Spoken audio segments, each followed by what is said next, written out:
UFC 317, it's International Fight Week in Las Vegas, Nevada from the T-Mobile Arena. In the main event, Charles do Bronx Oliveira looks to recapture the lightweight championship against the former featherweight champion Ilia Topuria. Topuria looks to join a short list of fighters who have won championships in multiple weight classes. So we've got 11 fights on this card. I'm not gonna lie, it's a bad International Fight Week card, okay? Like the UFC, they usually take pride in loading the International Fight Week card. Guys, we have a main card fight of Jack Hermansson versus Gregory Rodrigues, or that'll just be Viviane Araujo and Tracy Cortez. It's just like, what are we doing here?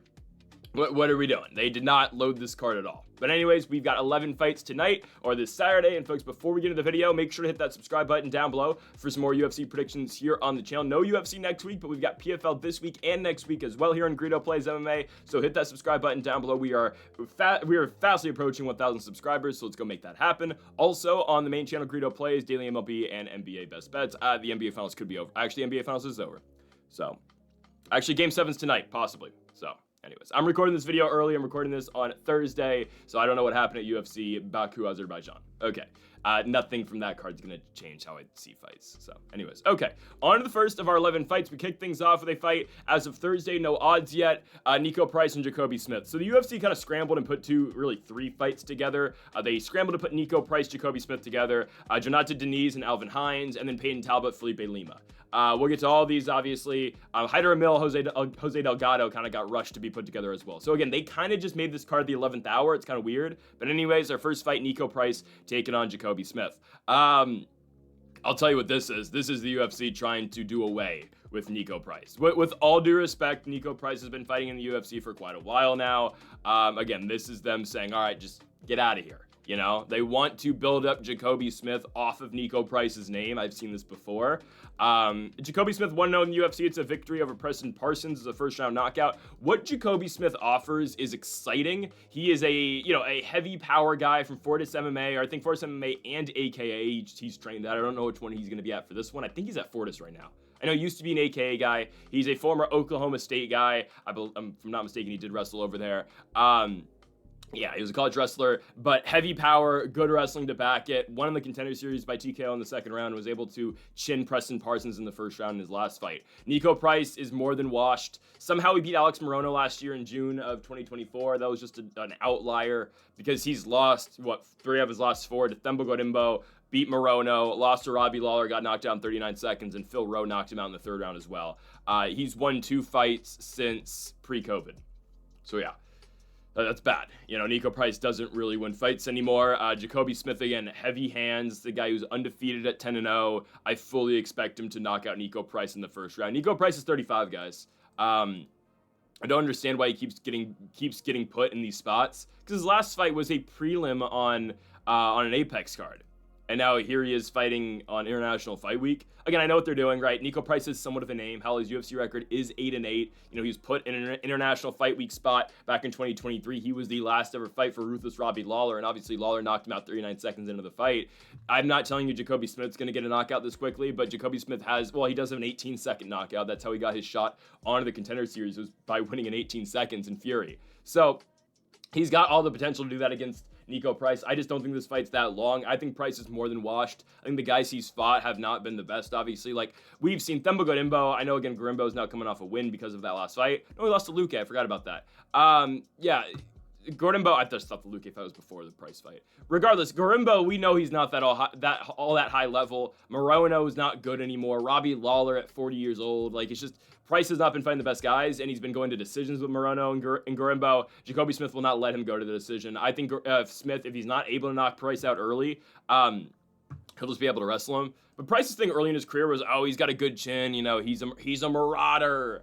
He's going to keep walking forward. He can't do that at 35 years of age anymore with this chin.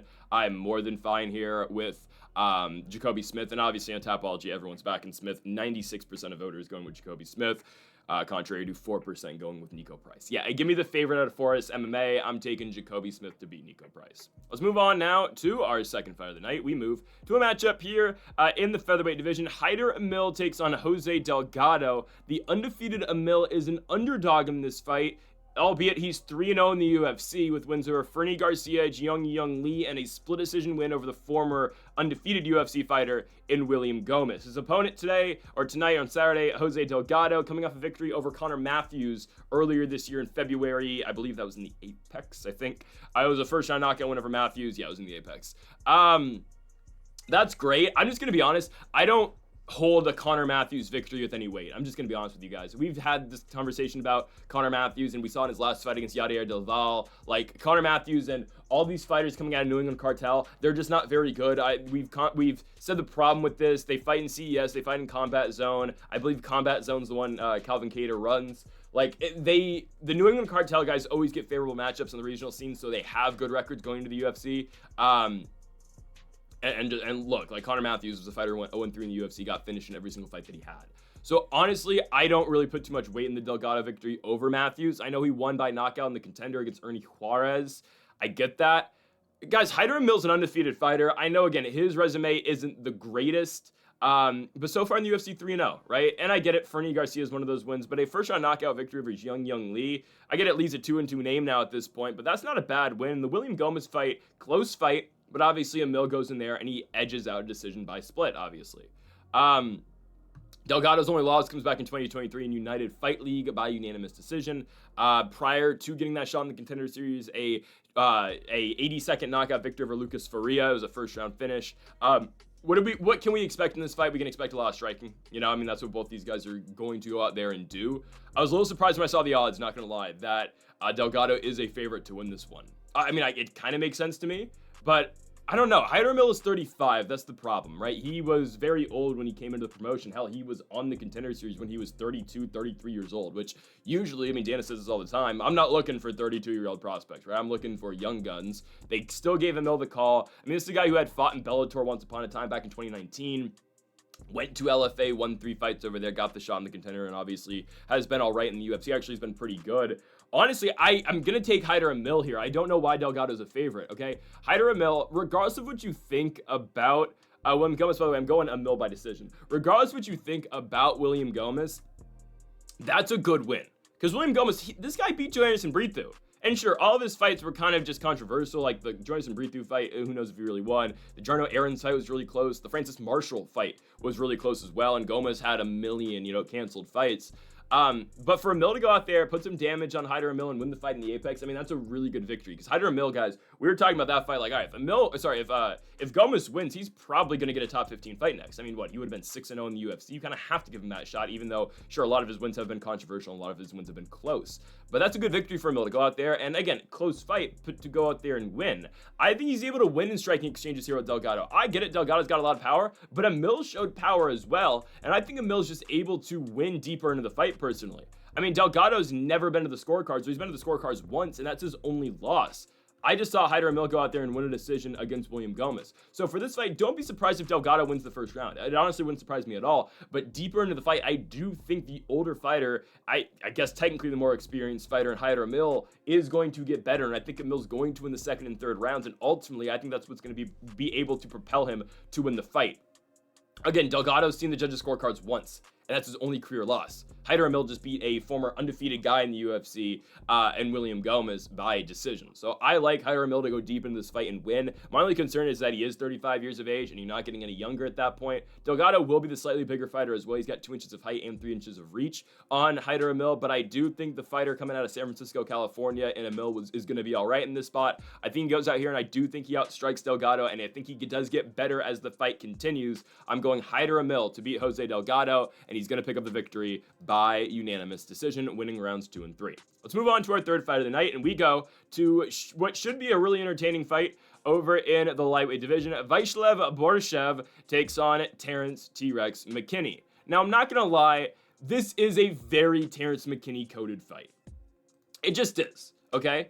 What we've learned about Terrence McKinney is that he can't beat fighters that are on their way up and guys who are in like the top 20-ish of the weight class. We've seen that, right? I mean, every time he takes a step up in competition, he loses and he gets finished. In all fairness to Terrence McKinney, he's always going out there, and when he's winning fights, he's finishing fights. But the losses that Terrence McKinney has had, it's always been when he's taken that next step up. I will give him a lot of credit. He beat Fairziam, which is a really good win now looking back at it, Regardless, though, McKinney, every time he takes a step up, Drew Dober, he gets knocked out. Ismail Bonfim flying knees him. Nazim Sadikov chokes him out. Esteban Ribovic knocks him out in 37 seconds. But where I got to give T-Rex a lot of credit is that he does always bounce back and he does always win fights to respond. He TKO'd Damir Hadzovic in his last fight, and I get it.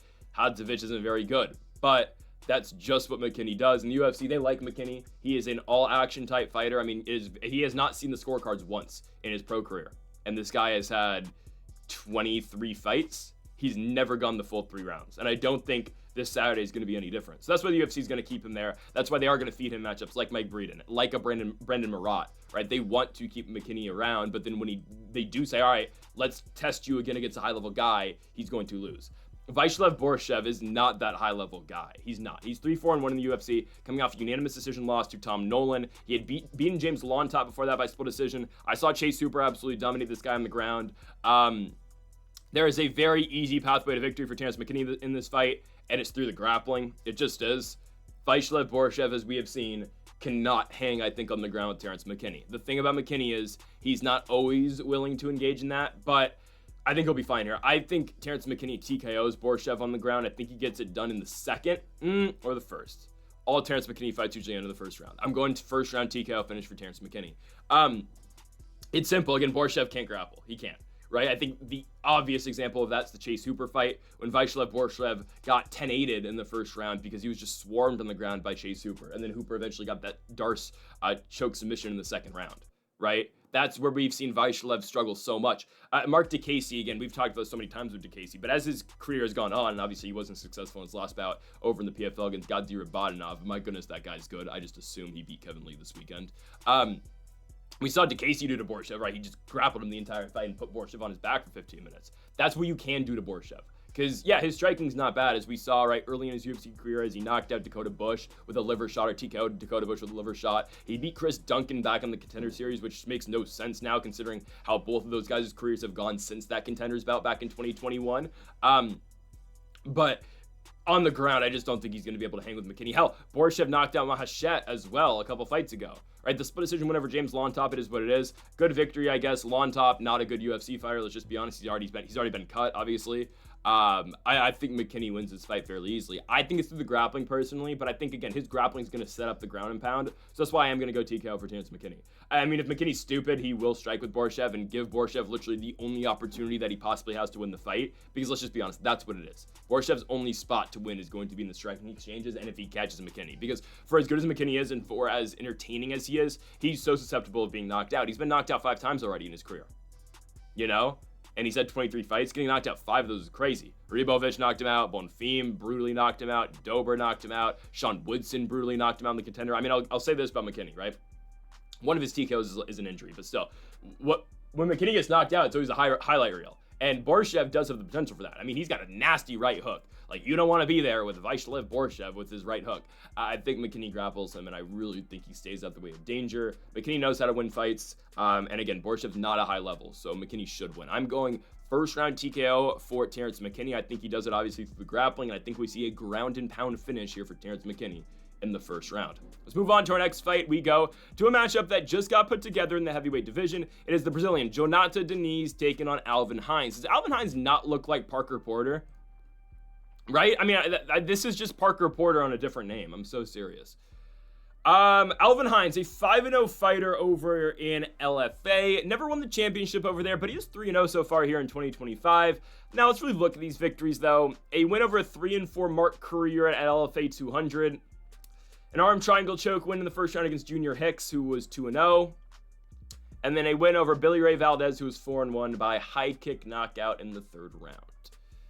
All right, I mean, I'm not gonna, go after the guy for winning fights. He's from Jungle Gym Mixed Martial Arts over in Minnesota. Originally, this was supposed to be Jonata Diniz and Justin Tafa, and the UFC was going to try to put this on the main card. They were. That was scheduled to be on the main card over Brandon Royval and Josh Van. Right at the time, Manel Kopp. Ridiculous. Anyways, Jonata Diniz is coming off his first career loss. It was a fight that he got doctor stoppaged in against Marcin Tybura. Tybura just grappled Diniz and beat his ass on the ground. Beat his ass. Tybura, just like he did in the McParkin fight, showed, all right, there's levels Tybura is still the gatekeeper to the top 15, and he's doing that damn thing. Jonathan Diniz, though, prior to the Tybura loss, had won back-to-back fights against Austin Lane, who anybody can beat, it feels like, and Carl Williams by unanimous decision.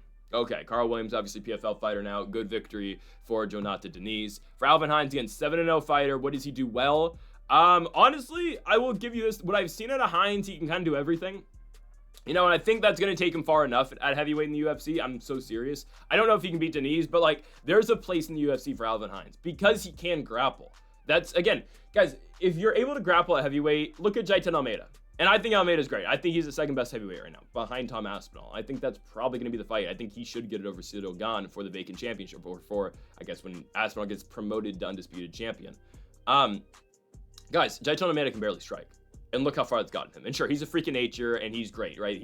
There are very rare cases where excellent and just tremendous BJJ guys have great wrestling. And that's what Jailton Almeida is.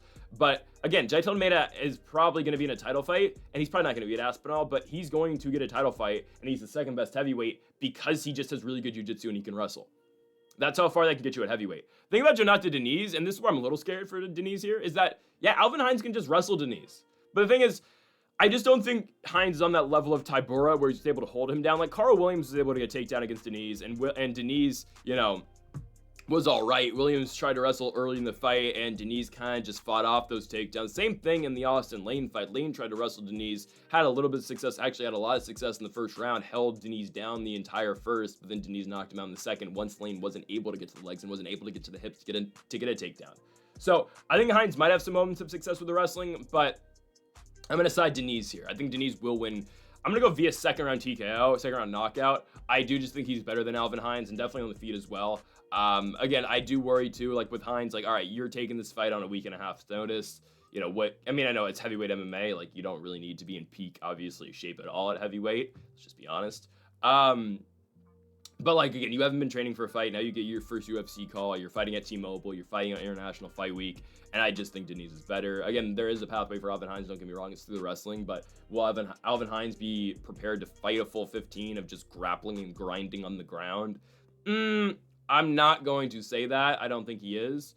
So I do think Diniz is going to be able to win this one. I think, again, his only pathway to victory is obviously through the feet. And I do think he's going to be able to set the takedowns here of Hines. Again, my comps I'll make for you in this fight is Carl Williams. And really the better comp, I think, is Austin Lane.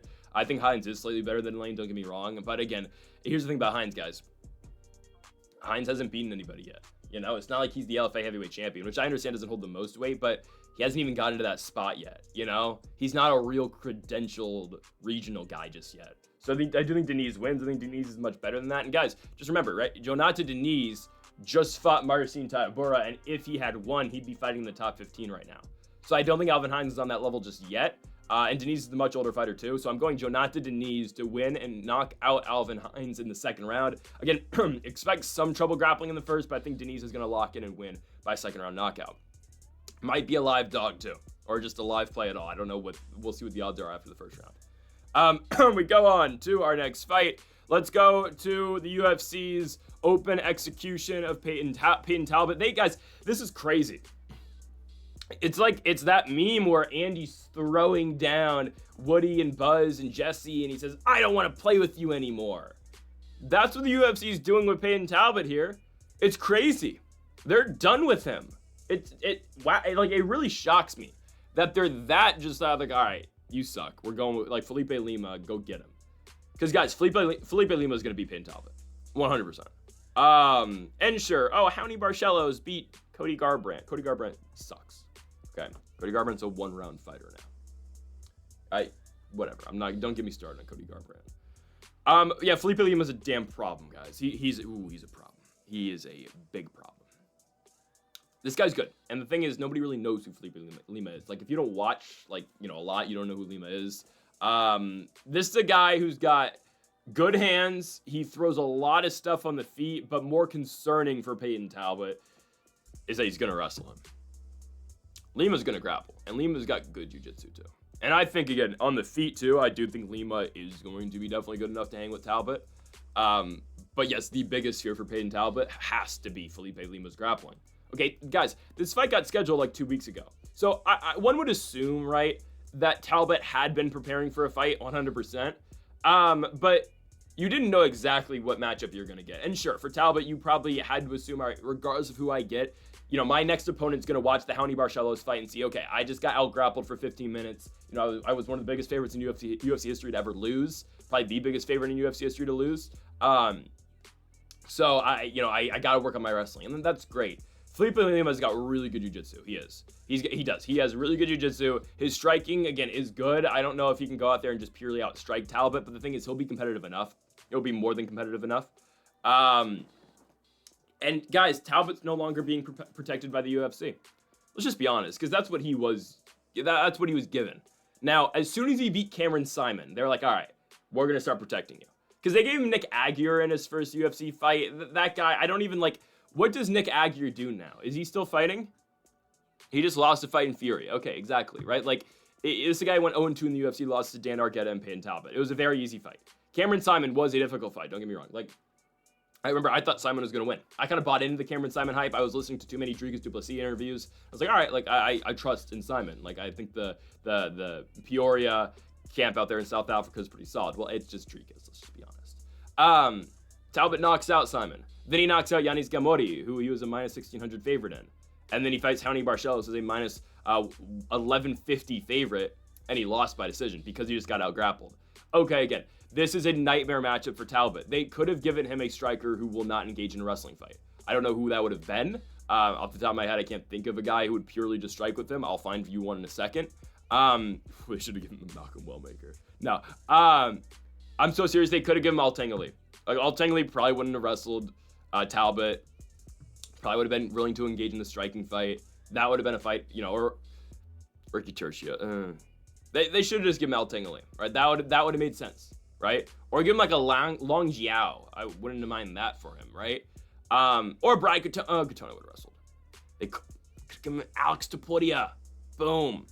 But anyways, what the UFC is telling you because of this, or what the UFC is telling you with this fight, is that they don't care about Payne Talbot anymore. They actually want him to lose because they're mad that he was the next Sean O'Malley. He was hanging out with Frank Ocean in the middle of a boat in the middle of Lake Tahoe. You know, they wanted him to be their next star. He's not their next star. He's just not. The hype's dead, and the UFC, they could have taken the O'Malley approach, where they could have said, all right, well, you lost to Chito Vera. We're going to give you a Thomas Almeida to get back, right? We're going to get you back and going. No. I think that was in the right order, right? I think O'Malley got Almeida next. No, the UFC said, all right, go. That's like, guys, that's like if when O'Malley had lost to Marlon Vera, yeah, they did give him Almeida next. That's like when he had lost to Vera, they said, all right, go fight Merab. I'm so serious. I'm not telling you Felipe Lima is going to be the world champion, but at the time, that's kind of the not a great comp, because like I always thought Merab was going to be, well, no, at the time, no one thought Merab was going to be champion, because Aljo was the champ. It was Jan and Aljo. Yeah. No, that's actually a decent comp. Like, again, I don't know. I don't think Lima's going to be like Merab and be so dominant and be the number 2 pound for pound fighter in the world. But that's like kind of at the time what people thought of Merab. That's what people think of Felipe Lima right now, right? That's like, again, if O'Malley, and I get they're kind of different levels because O'Malley was fighting the top 10. But that's if O'Malley fought Vera and they said, all right, we're going to give you kind of unknown Merab Dvalishvili after Dvalishvili, well, it's coming off the Dodson victory. Yeah, we're going to give you Merab. Have fun with that. Right? That's the UFC's version of this. Of, okay, you lost to Raoni Barcelos, go fight Felipe Lima. Lima's going to grapple Payne Talbot and he's going to submit him. Don't get me wrong, Talbot's the better striker. I think Lima's good enough to hang, don't get me wrong. But yeah, Lima's going to take him down, he's going to take his back and submit him. Guys, what Felipe Lima does, it's not like he's content on just getting a takedown. He's going to go from submission to submission. He's going to continue to chain his stuff on the ground, and I just don't think Payne Talbot's at a level where he can hang with that personally. I think it's such a tough fight for Talbot. I'm going Felipe Lima to submit Talbot in the second round. And there goes your hype. Payne Talbot will next be fighting on an undercard to a crowded fight night card. And I don't know. I genuinely hope they take him to China and they give him Altangeli. Winnable fight. That's what I would do next. Yeah, that's what they should do next. Or they should just give Talbot a Contender Series guy. Or book the Cameron Simon rematch. Anyways, Felipe Lima, second round sub. Let's go on to our next fight here. I hope this isn't on the main card. As of now, this is the featured prelim. Actually, they'll make Talbot Lima the featured prelim. But as of now, this is the featured prelim. It is Viviane Araujo versus Tracy Cortez. I have a sneaking suspicion this will be on the main card. I know how the UFC functions, which is weird because it's like, why are you making us watch this? I don't know. I don't know. Tracy Cortez, Viviane Araujo. Great. I'm gonna go Cortez, and I don't think that's that hard of a pick. I just don't think it is. Araujo's washed. I don't care. She beat Creeny Silva. I legitimately don't care. All right. Creeny Silva is not who we thought she was. Okay. She is no Natalia Silva. She's not a future champion. Okay. Creeny Silva is not even close to Natalia Silva. Okay. So Araujo, she goes in there and she just out-grapples Creeny Silva. That's great. Well, actually, kinda, not really. She stole rounds of the grappling. That's the thing, right? Like, Araujo steals the third round because it's really competitive, but she steals it with the grappling, so she wins. You know? She steals it with a takedown. You know, she has control for a minute, so she wins that round, right? That's just, okay, I'll give her credit. We've seen Araujo lose to fighters coming up the weight class. We saw it against Alexa Grasso before Grasso challenged for a belt. Amanda Ribas did it. Natalia Silva did it. Tracy Cortez is just the next fighter to do that. Guys, Araujo's 38. She's 38 and she's not getting any younger. Tracy Cortez is coming off a loss to Rose Namajunas. That was obviously a main event, which I don't know how that was a main event, but she lost it by decision. Okay, I mean, I think that's decent experience. Don't get me wrong. I thought she lost 4-1 in that fight. The only round Cortez wins is what, the fourth? I think she was the fourth round.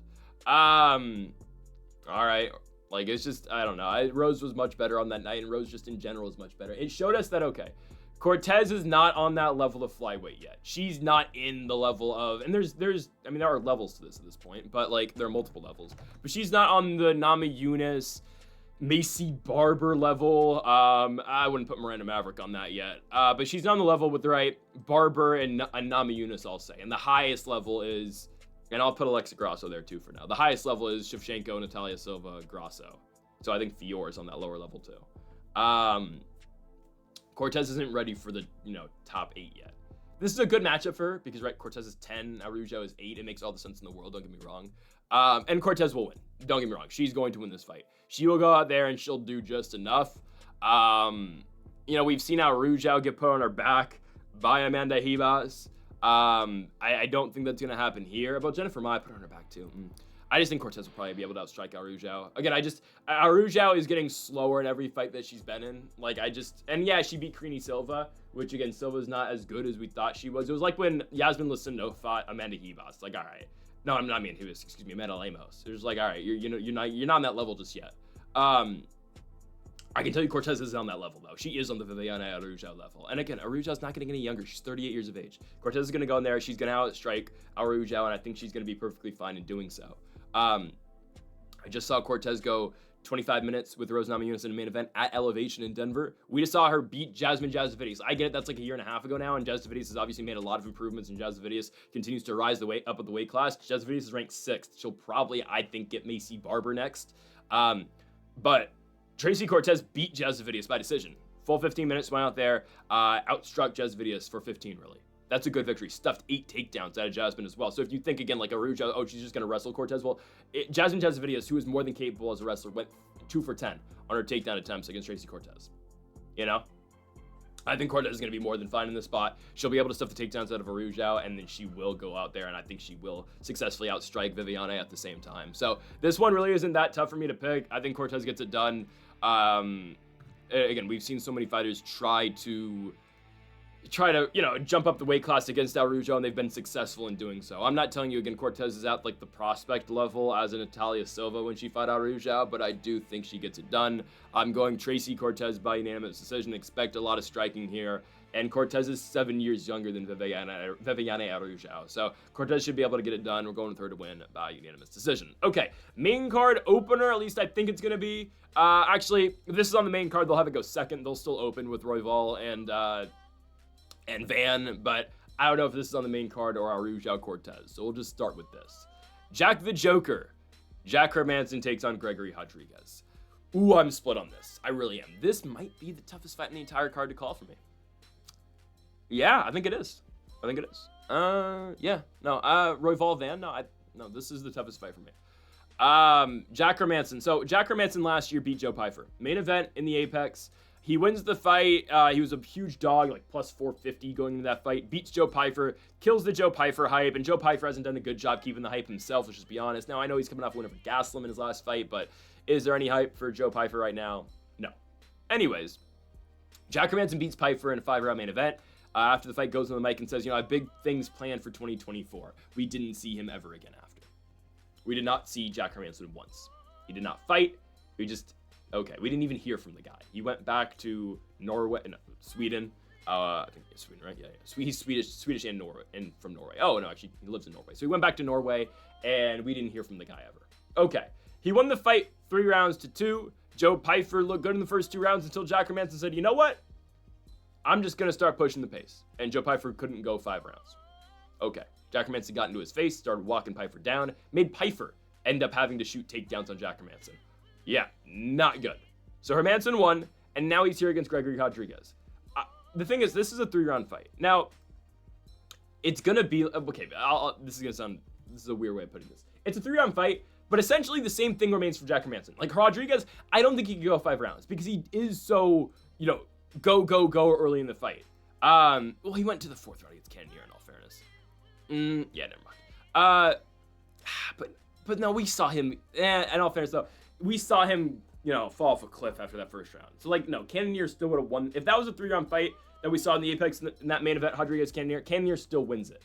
Or it's a draw. But Cannonier wins rounds 2 and 3 in that fight, and ultimately gets the finish in the 4th against Rodrigues. So, my same thing still remains here against Jack Hermansson. I think Rodrigues has a 5-minute window to win this fight. I think he does.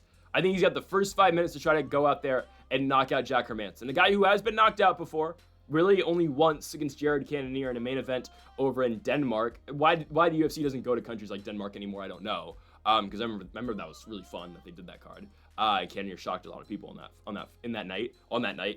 Jack was a minus 300 favorite. Wow. Anyways, Cannonier goes there and knocks out Hermansson in the 2nd. He can get knocked out, but that was like peak Jared Cannonier when he was knocking out everybody. I've seen Hermansson go out there, and I know Sean Strickland's not a knockout threat, but I've seen Hermansson go 5 rounds with Sean Strickland. And sure, he got TKO'd by Delidze. Such a weird ending, though. Delidze, something I've never seen before and probably never will see again. Delidze traps the leg of Jack Hermansson, and Hermansson is stuck on his stomach, laid out. And Delidze, and he has his arm trapped, too. So there's nothing Hermansson can do to block the punches, and obviously Delidze wins the fight. I mean, probably by far the most impressive finish and just win of Roman Delidze's career, most impressive accomplishment of his career. Actually, he has a child at Cheyenne Bays.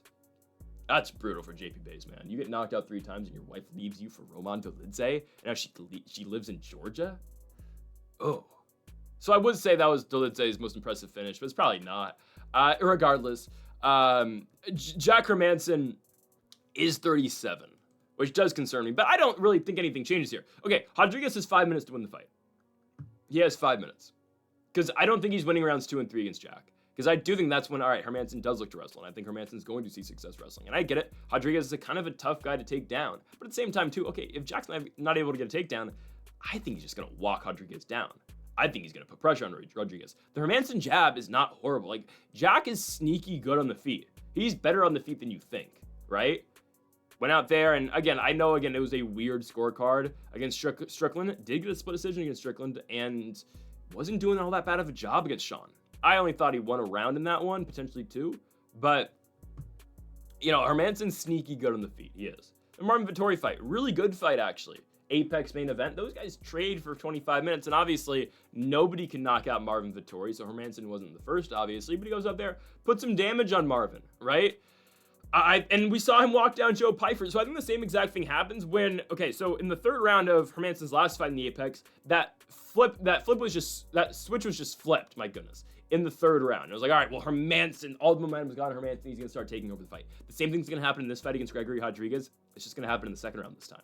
So again, if Rodrigues will win, if Rodrigues is going to win, it's going to be via first round knockout, I think.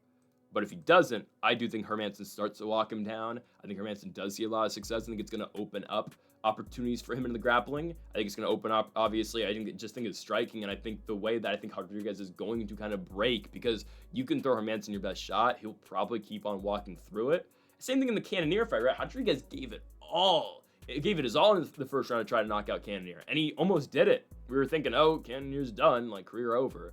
Cannonier gets knocked down twice in the first round, comes back and knocks out Rodrigues in the 4th. And now Jared's going to get Michael Venom Page in Chicago in a couple months. We'll see about that fight. Apparently, Cannonier was on the verge of getting cut if he didn't take that fight. Anyways, I think Hermansson will take over as the fight goes on, and I do think the Joker is going to win a decision. I'm going Jack Hermansson by unanimous decision, winning rounds 2 and 3 over Gregory Rodrigues. I firmly believe he's going to be able to go out here and get this one done. I'm going Jack. Underdog, I get it, plus money. I don't think Rodrigues is ready for prime time against Jack Hermansson. I know we haven't seen Jack in a while, which I'm a little concerned about, but I do think he wins. I think the vet gets it. Let's go on now to our next fight. One of the biggest fights of the weekend. You know, maybe I'd say definitely the third biggest fight of the weekend. I'm so glad it's on the main card. Brandon Royval and Joshua Van. Guys, Joshua Van, if everything goes to plan, Joshua Van is going to eventually, I think, break the all-time fights and wins record in the UFC. I understand that is tough because of a guy named Jim Miller, and Kevin Holland is definitely going to be there, I think, someday as well. Josh Van, as long as he doesn't get CTE, Josh Van at 23 years of age already has 8 fights in the UFC and 7 victories. For reference, if there is a short list of guys who have 20 wins in the UFC. I mean, you know, there are a short list of guys. Max Holloway and Dustin Poirier are going to add one of those two guys is going to add a win next month. But I mean, there's a very short list of guys who have won 20 fights. You know, you look at the Wikipedia page for the UFC, it's a big accomplishment if you have 22 victories. Because there are only, 10 fighters who have won 22 fights? Jim Miller, Charles Oliveira, Cowboy, Andre Arlovski, Neil Magny, Dustin Poirier, Max Holloway, John Jones, Damian Maia. That's 9, right? Josh Van at 23 has 7 of them. Now, again, it's going to be tougher for him to get fights now that he is in the top 15, so we can't fight all the time now. But knowing Josh Van, I do think he's going to remain active. So here is his 9th walk into the UFC octagon. For reference, he has as many wins in the UFC now as Brandon Royval, who's fought in a world title fight before, fought in multiple main events. But again, that's the thing. You can't remain active now, as active when you do fight at the top of the weight class. Can Royval send Josh Van back down to the top 10? We'll see. This is a classic Josh Van situation. He just won on UFC 316 against Bruno Silva. He's fighting on the next pay-per-view at UFC 317. It's something that Andre Fiallo did, I remember back in the day, a couple years ago. Van looked great in the Bruno Silva fight. Knocked down Van 3 times in 3 rounds. Ended up getting that finish in the 3rd. It was a very similar fight, I thought, to the Manel Kape victory. Kind of the fact that Van was just... Silva was throwing back. He was. But Van was really in control of the fight throughout its entirety, kind of similar to how Kape was in control of the Bruno Silva fight back in Tampa last year. Kape obviously pulls out of the Royval fight. Now this is Josh Van's opportunity. Okay, I'm going to say this. I think this is great, guys. I'm glad he's getting this spot. This is too much. It's just too much. Royval's better, guys. I like the confidence that Van has, and I like that a lot of people are pumped for Josh Van to get this fight. He's going to lose to Brandon Royval. Brandon Royval is just better than him. I think people forget Josh Van got knocked out by Charles Johnson. That's the one loss, you know? He's 7-1. The one loss is to Charles Johnson. My one hit on Josh Van is that I think he eats too many punches because he does get in too many firefights, and that's the problem. You're 23 and you've already had a lot of firefights in the UFC. Which is great. It's fun. It's entertainment. But, like, how long is your career now?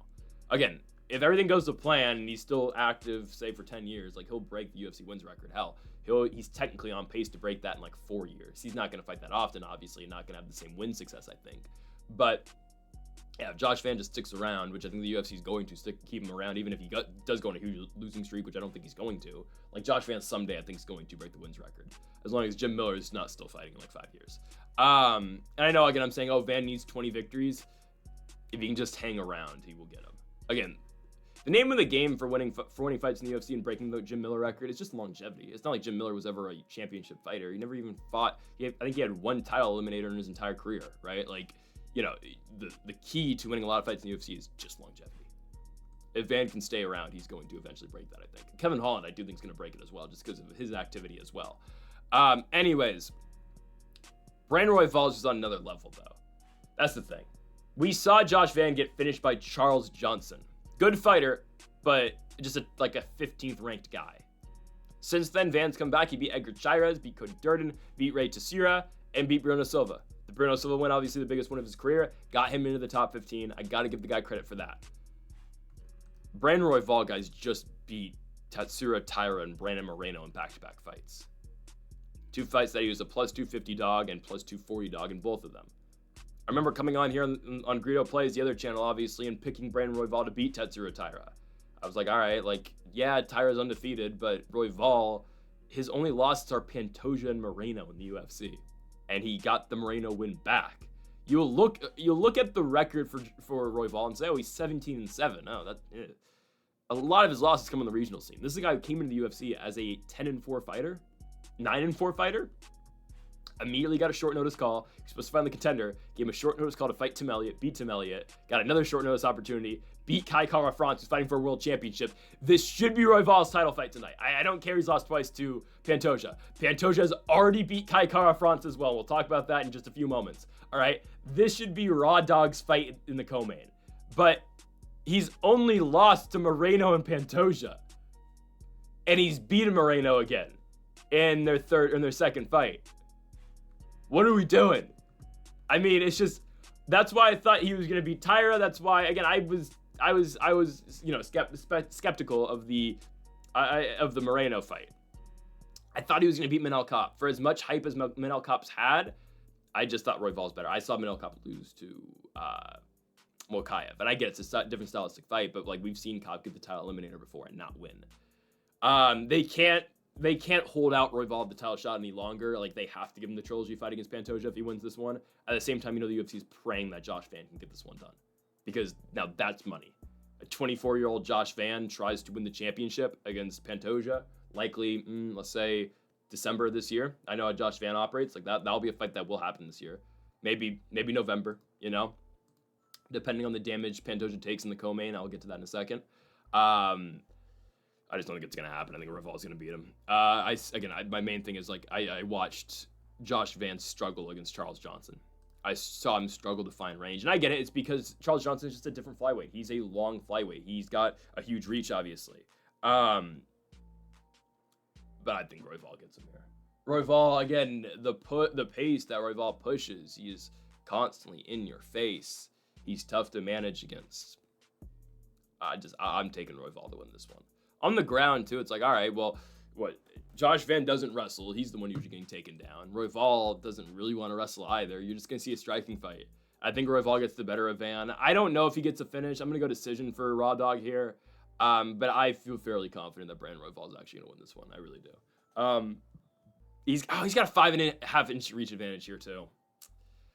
Yeah, dude, if Van struggled that much against Charles Johnson, Royval is going to be able to keep his distance. That jab's going to be huge from Royval in that fight because he just throws that jab out there and it connects. It's on the money. That's the reason Moreno had so much trouble late in that fight against Royval. It's just he couldn't enter range. Like he couldn't find his distance against Royval because Royval's always throwing something. It's just he's a good fighter. The thing with him is, can he beat Pantoja? I'm not gonna lie. I know Royval doesn't want this. I don't think it's the worst thing if he doesn't fight Pantoja next. If I'm Royval, he's not going to do this because you get your title shot, obviously. If you're Royval, do you wait another fight for Pantoja? Pantoja's 35. You let Pantoja fight Kai Kara. He beats Kai Kara. Then you say, all right, the UFC would do it because why not? It's money. You give him Manel Kopp. You give him Manel Kopp, Pantoja. Pantoja probably beats Manel Kopp because they've already fought before, but you still do that fight. Or you give him Kyoji Horiguchi, one of the two, right? You let Pantoja have one more fight, and then wait till he's 36 to fight him the third time. Then you probably can get him, right? Because if Royval loses to Pantoja, then his thing is, okay, I'm just waiting for, if he loses again, then I'm just waiting for someone to beat this guy. Because honestly, I think Royval's probably going to win the belt eventually. He's 32. He's always been that next guy here. We've seen he's better than Moreno. Are you just waiting at this point, like Moreno's doing? I know Moreno lost to Royval, so he's behind Royval in the pecking order, obviously. But yeah, are you just kind of waiting? I don't know. He'll just get the title fight next. But I'm just saying, I don't think it's the worst thing for his career if he actually doesn't get it next. Assuming he doesn't have to fight again in between. Like, just, all right, go make Kyoji Horiguchi fight him. Go make, Manel Kopp go take that fight. Or make Pantoja go up to 35 to fight Merab and then get Pantoja coming back down. See, that makes sense. I don't know. I don't think Pantoja wants to go for 35 because who would want to fight Merab? But huge legacy fight for Pantoja. If Pantoja beats Merab, guys, we're talking about, I'm so serious. If Pantoja went up to fight Merab and beat him, Pantoja's top 10 all time. I'm so serious. He would have to be. He wouldn't beat Merab, but I'm just saying. Anyways, let's go on to our feature fight of the night. In the lightweight division, Money Moicano. Renato Moicano takes on Beneil Dariush. Okay. I think Moicano wins. I know it's very anticlimactic. I just said it right off the bat. I think Moicano's going to win this fight. I remember this fight was originally booked for the Inglewood card. I'm not going to just reuse that video. I'm going to actually talk about it again. I have a lot of problems with Dariush at 36 years old. I think the chin's gone, personally. I just think it's gone. And I'm not going to lie. Like, I'm going to give you the same exact, like, final prediction that I had for the first fight, which is Moicano second round TKO, because I still think it happens. But I'll just talk about it a little bit more now, because obviously Moicano's fought since.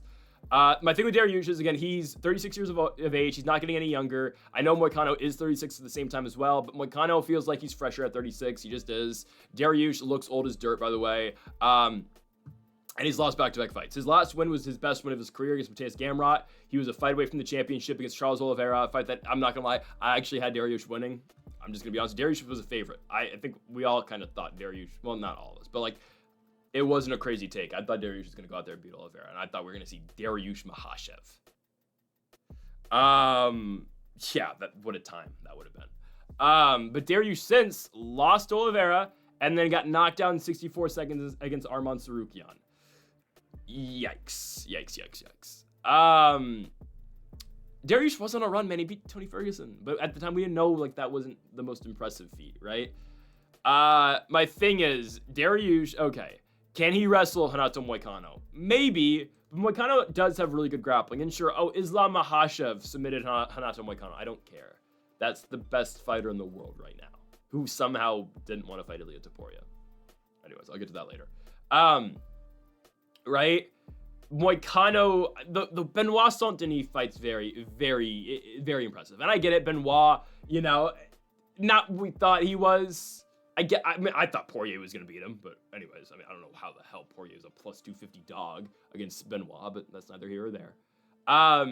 The way he was able to break Benoit was really, like, that was big time, man. And I just don't know if Benny, who hasn't won a fight in 3 years, comes back and beats Moicano, who is on the run of his career. And I get it, he just lost the World Championship fight, but a loss to Islam Makhachev really shouldn't hurt you. You know, he wasn't supposed to be in that fight, took the fight on short notice, took it on a day's notice because Arman had to pull out the last second. I'm not going to discredit Moicano for that fight. Nah, you can't. Like the way he beat Jalen Turner. Sure, Jalen Turner should have won the fight. He's retired now, and Jalen Turner was just stupid and tried to walk off KO Renato Moicano. Like, what are we doing? But he came back and TKO'd Jalen Turner. I don't think this one hits the mat. I'm just gonna be honest. And if it does, I don't mind Moicano down there. I don't mind Moicano off his back. He's got great jiu-jitsu. I think we see a striking fight. And I'm thinking to myself, all right, 36-year-old Beneil Dariush versus 36-year-old Renato Moicano, who's the better striker. I'm actually going Moicano at this point. I am. They're like identical age. That's crazy. Dariush is 2 weeks older. Yeah, I just think Moicano's going to be going forward, and I think Moicano's pressure and the jab that he's able to throw, I think it wins him this fight, personally. I don't think Dariush wrestles, and if he does, like, all right, well, Moicano's jiu-jitsu's not bad. I'm okay with that. Dariush's been knocked out 5 times, man. That's brutal. Yeah, we saw Alex Hernandez knock this guy out. I get it. That was 7 years ago now. But Edson Barbosa disgustingly knocked him out as well with the flying knee. Moicano's going to break him. That was my original prediction, too. I was like, all right, eventually Moicano's just going to break this guy. And I just don't know what Dariush is going to be at this point. The thing is, all right, yeah, they're both the same age. And, you know, Dariush is 2 weeks older. But, like, Moicano's been active. We've seen Moicano fight so many times. He's an active 36 years of age. Dariush is not. He's fought 3 times in the last 3 years. I'm going to take the active guy. I'm going to take Moicano to push the pace. I'm going to take Moicano to use his jab, throw it out there, and I think he's going to go out here and beat Beneil Dariush. I'm going second round TKO from Money Moicano. He cannot afford to lose. Renato Moicano, second round TKO victory over Beneil Dariush. Let's go into the co-main event of the evening. It is the flyweight championship fight, Alexandre Pantoja versus Kai Kara France. Why? Just why? What is the point of this? What did Kai Kara France deserve to get a title fight? He's already lost to Alexandre Pantoja. UFC, don't act like the Ultimate Fighter doesn't exist, okay? It does exist, and I get it. That fight was 9 years ago. But it's not like Kai Kara France is on some, unspeakable win streak that you have to give him a title shot for. He's lost 2 out of his last 3 fights. Beating Steve Erceg does not warrant a title fight. It doesn't. Brandon Moreno just beat Steve Erceg. He's fighting Alex Perez. What? That got announced? He's fighting Alex Perez on a fight night? Oh, it's Usyk. Oh my goodness, I thought Moreno was fighting Alex Perez. I was like, no shot they gave Moreno that fight. Okay, excuse that. Anyways, yeah, Usyk's fighting Perez in the Apex. Anyways, that doesn't warrant a title shot. Is Brandon Moreno getting a title fight now? No. He knocked out Steve Usyk. That's great. Yes, he did it faster than Pantoja, and I guarantee you that's how they're going to build the fight in the press conference. Oh, I finished Steve Usyk in 4 minutes. You had to go 25 minutes against him, and Pantoja's going to do, or sorry, Kai Kara-France's going to do his whole slit the throat thing, and he's going to stick his tongue out. Hurt my neck. Like, what are we doing, you know? He lost to Amir Albazi. Sure, everyone thought he won, but here's the thing. I saw Brandon Moreno bitch Amir Albazi in Edmonton, Alberta, Canada. You took him to a close decision. Sure, should you have won? Probably. But you had to take him to a close decision in the first place. Brandon Moreno fought you in an interim title fight and TKO'd you with a liver kick. How'd you get that fight? You beat Askar Askarov, who sure was good at the time, but Askarov lost to Kai Kara-France and then fell off a cliff. We never saw him again. But I don't even know what he's doing. Is he an ACB now? I think he's an ACB. Yeah, he's an ACA, yeah. He's fought once. So yeah, Askar Askarov doesn't fight anymore. You knocked out Cody Garbrandt, but Cody Garbrandt at 125 was never a good idea. Kai Kara-France has lost to Brandon Royval. In Royval's second fight in the UFC, Royval submitted him. Great fight, by the way, back and forth. But Royval subs him with a guillotine choke in the second round on Fight Island. Lost Pantoja back on The Ultimate Fighter a long time ago, I get that. But Pantoja's already beat this guy. Kai Kara-France will not be able to grapple with Alexandre Pantoja. So here's the thing. Pantoja throughout this entire title run, when he beat Moreno, beat Royval, beat Usyk, he wasn't going out there and getting finishes. And then he, you know, the thing about Pantoja was, oh, he's the most boring champion in the UFC. He's not fun to watch. I don't like watching Pantoja. He's just going to grapple and lay on you. Didn't do that against Kaya Sakura. And it was hilarious. Pantoja wins the fight and says, well, you think I'm going to let some Japanese come in here and take my belt? I know, again, that, you know, there's a language barrier there, kind of. Pantoja speaks decent English, but I don't know if he meant to say a Japanese fighter or just maybe just meant a Japanese. I don't know. Anyways, that's what he does. When you're not on his level grappling, and I'll give Usyk a lot of credit, I'll give Royval a lot of credit too. Like, those guys are good defensive grapplers. Moreno too. Kaya Sakura was not on that level. Kaya Sakura does not have that defensive jiu-jitsu. And by the way, did I not call Kaya Sakura was going to fight Tim Elliott? Like, there's a video on here on this channel where I was booking cards. It's what to do with the UFC Apex. I successfully predicted what the hell they were going to do with Asakura. I said, all right, give him Tim Elliott. Perfect fight for him to get a win in. That's in Chicago later this year. Anyways, Pantoja will just submit Kai Kara-France really early. I kind of want to go first round sub. I'm going to go second round for Pantoja. I'm going to go like the Asakura fight. Kai Kara-France got subbed by Brandon Royval. I know all of his other subs are really early in his career, but as we've seen in Pantoja's last fight, he's just on a different level. He just is. He's just on a different level. He's that good. And he doesn't get the credit he deserves. He is such a good fighter, man. The striking game. And sure, again, Royval had some success striking him, but if you can't stuff a takedown, you're not beating Alexandre Pantoja. And the thing that he's doing now is that he's going out there and he's getting finishes. You know, he's 35, and that's the thing I mentioned with Royval. I'm like, all right, do you really want to use your third shot on Pantoja right now? If I'm Royval, and honestly, there's no way there's obviously no way you can sway this, but I'm hoping, honestly, Pantoja goes up to 35, and you can just kind of sit it out and wait. Because then you could get Pantoja coming off a loss at 36. I might take Royval to win that then. But if they just fight in November or in December, regardless if it's Royval or Van, I'm still taking Pantoja, you know? Pantoja is one of the best fighters in the UFC. I'd argue he might be the best fighter in the UFC. And it's just that he fights at flyweight, he doesn't get the recognition he deserves. It's like Mighty Mouse. I'm so serious. It's Demetrius Johnson all over again. I would love Demetrius to come back. He obviously has expressed no interest in doing so obviously it's not going to happen. I think the UFC's kind of missing the boat right now by not giving Kyoji Horiguchi an immediate title shot. But I've been over it. Kai Kara-France doesn't deserve it. Oh, he's going to knock out Pantoja? If Kai Kara-France wins, he's the worst champion in UFC history. I'm not even joking. Maybe better than Nico Montano, but still. What, Kai Kara-France going to knock this guy out? I saw Pantoja go in there against Royval, against Usyk, against Moreno, and he did not get knocked out.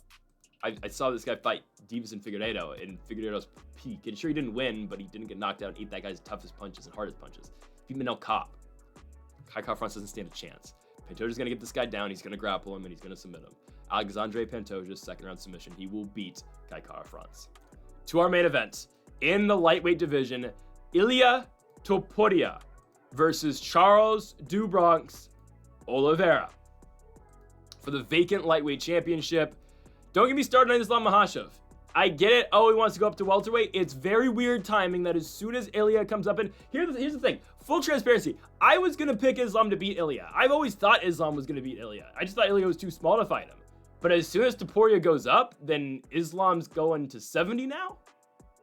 I don't know. That's weird. Just saying. Ilia Topuria has the potential to become the biggest UFC star if he can knock out Charles Oliveira. I think he is the biggest star if he knocks out Oliveira.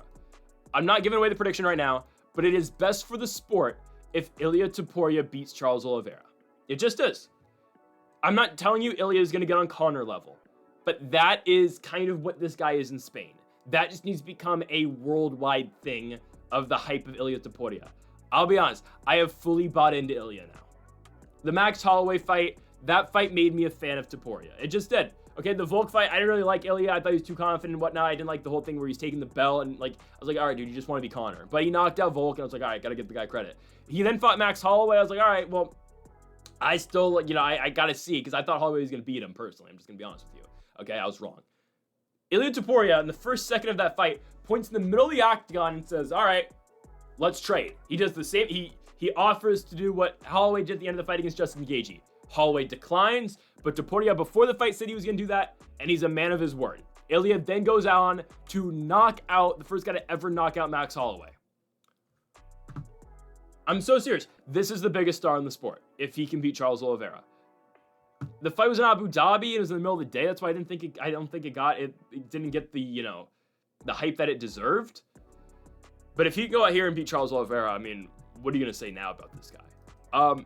Oliveira is going to give him a grappling test, obviously, because Ilia's never seen anybody of the jiu-jitsu prowess of Charles. Ilia Topuria has a 92% takedown defense rate in the UFC. The only guy to ever take him down is Bryce Mitchell, and Ilia popped back up to his feet, and that was a fight where Bryce Mitchell went 1 for 9 on takedowns against Topuria. This guy knocked out Alexander Volkanovski and Max Holloway in back-to-back fights, and if everything goes to plan, he will knock out Charles Oliveira and Justin Gaethje in back-to-back fights to kick off his 155 career. Yeah, this is legend shit. It just is. Now, Oliveira, we've seen him against power punchers early in fights. His entire title reign. Michael Chandler, Justin Gaethje, Dustin Poirier. Every single fight, those guys knocked down Oliveira in the first round. Oliveira got back up to his feet and Oliveira subbed him. Knocked out one of them, subbed 2 of them. That's great. I just don't think he's able to do that against Ilia. Ilia's got good jiu-jitsu. Ilia's got good wrestling. Ilia is going to be the stronger guy in this fight. It's just not going to allow Charles to do that against him. Charles is not going to be... You can't fall behind against Ilia Topuria because he has that much power. One shot, boom, lights out. Fight's over. He's that good. Guys, Charles Oliveira was too competitive with Michael Chandler. I don't care if he won the first 4 rounds. He was this close to getting knocked down in the 5th round by Michael Chandler. And I kid you not, this title fight then would have been Ilia Topuria and Michael Chandler. They would have done it. It would have been a thank you, Mike, for hanging around for Conor. Here's Ilia for the championship. They would have said, yeah, Gaethje, go wait. Go wait, pal. We were this close to a Michael Chandler, Ilia Topuria vacant title fight. Fight's too close to my liking for Charles. Charles looked on the ground, and every takedown he started to dominate. You can make the case Michael Chandler did just outstrike Oliveira the entire fight. And maybe this becomes a thing in Chandler's career, like, oh, well, Patty out-grappled him. Charles obviously out-grappled him. I'm just saying. Michael Chandler, I thought, did very well in the striking game against Oliveira. Knocked him down in the 5th. I know that back of the head shots, it is what it is. But Chandler did see a lot of success against do Bronx in the feet. And sure, where that fight changed was with the grappling of Oliveira. But guys, Oliveira, I've seen him outstruck in back-to-back fights now. Sure, he won one of them, but Arman outstruck him. I don't think it's a good fight for him. I just don't think so. Again, the fight can change on the ground, sure, but my thing is, how does Charles get the fight down? Ilia's that guy. He just is. Ilia's got that much power. I saw him knock out Volk. And sure, the fight was competitive until I thought Volk won the first round. I think a lot of people thought Volk won the first round against Topuria. One shot's all it takes. If, again, Ilia's always pressing forward. If he catches you back up against the fence, he did this to both Volk and Holloway, you're in trouble because there's nowhere to go, and you're just going to run into a hook. He's got power in both hands. He knocked out Volk with the right. He knocked out Holloway with the left. He's got too much power. And now he's at 55. He's bigger. The one thing I'm a little bit concerned about, I'm not going to lie, is the Jai Herbert fight, okay? Topuria's had one fight at 55. He took a short notice fight to get on a London card against Jai Herbert back in March of 2022. He took the fight. He ended up winning by second round knockout against Jai Herbert.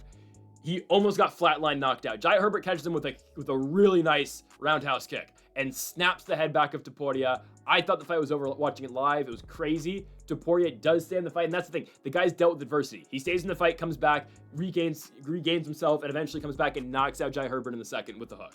And completely flatlines him. Jai Herbert goes swinging and gets completely knocked out by Ilia. Again, that's just the power this guy has. And we've seen, okay, he can go full 5 rounds. We saw that on the Josh Emmett fight. He can deal with good jiu-jitsu guys. And I get it, Oliveira's on a different level from Bryce Mitchell, but still, he submitted Bryce Mitchell. He can eat big punches, and Ryan Hall, by the way, he beat Ryan Hall too. He can eat big shots and come back. Jai Herbert. He can get knocked down and come back. And he can knock out 2 legends of the sport and 2 of the greatest fighters of all time in Max Holloway and Alexander Volkanovski. What more do you want out of Ilia Topuria? He will knock out Charles Oliveira, and the UFC better start marketing him as the biggest star in the sport, because that's exactly what he is. He's now going to go on a run where, I kid you not, he's going to beat Justin Gaethje. I love Gaethje. He's not a bigger Gaethje fan. He's going to beat Gaethje than me. I love Justin Gaethje. He'll beat Gaethje, and then he's going to fight Paddy Pimblett in a huge fight. Paddy Pimblett, Ilia Topuria will be the fight in Spain. And I think that's finally the stadium show the UFC does. I know it's always talked about, oh, let's go to Allegiant. Let's do a stadium show somewhere. No. That's the stadium show. Ilia versus Paddy in Spain. Paddy just needs to get by Arman. I don't know if he can beat Arman. But if Paddy wins one more fight, and Ilia beats Gaethje, which I think he would, boom. Ilia and Paddy in Spain. One of the biggest fights the UFC can make. Just saying. Ilia Topuria will knock out Charles Oliveira. I get it. We all like Bronx. We do. The chin's always been a concern. And now you're fighting Ilia Topuria. That's just brutal, man. It's so brutal. There is going to be no comeback allowed, because Ilia doesn't just put you down. He puts the lights out. Ilia Topuria, first round knockout victory over Charles Oliveira, and new lightweight champion in the world, and the face of mixed martial arts is Ilia Topuria. So folks, thank y'all for watching our UFC 317 predictions here for International Fight Week. If you haven't yet though, make sure to hit that subscribe button down below for more. Make sure to leave a like if you did enjoy the video. Make sure to comment if you do disagree with any of the picks. Folks, thank y'all for watching, and Mamba forever.